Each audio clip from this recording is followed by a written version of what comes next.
You can pass an electrical current through a wire, and without any physical contact whatsoever, that current jumps a gap and forces a voltage to appear in a completely separate, disconnected wire.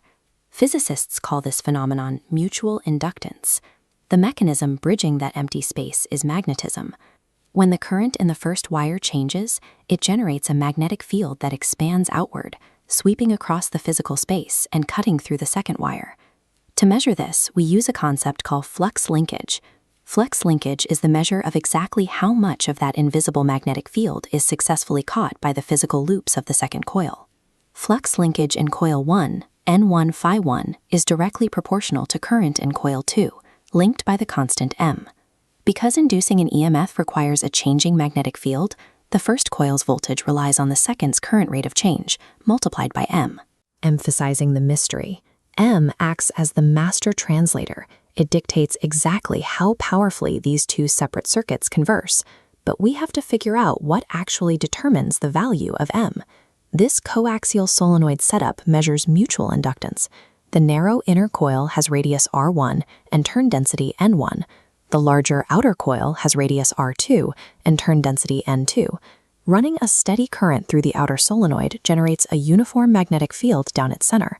The wide outer coil creates a completely uniform magnetic field, perfectly bathing the inner coil.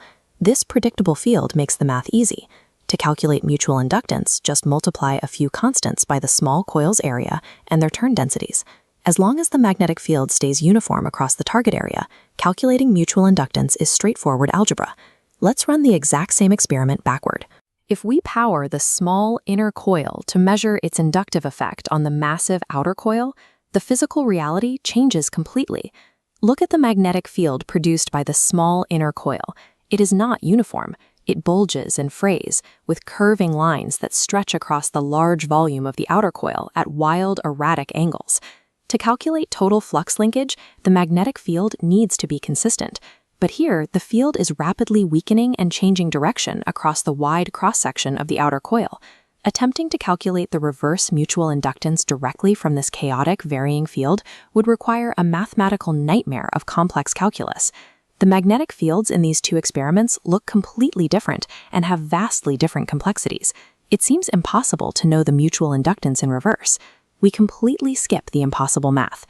Nature has a built-in shortcut. The mutual inductance of coil 1 on coil 2 perfectly equals that of coil 2 on coil 1. Despite its tiny size, the inner coil has the exact same magnetic coupling power over the massive outer coil as the outer coil has over it. Mutual inductance is a shared property of the entire dual coil system, dictated entirely by their physical arrangement. You only change the value of m by altering their separation distance, changing their relative orientation, or sliding a solid iron core between them. A changing current in one circuit is forever and symmetrically linked to its neighbor.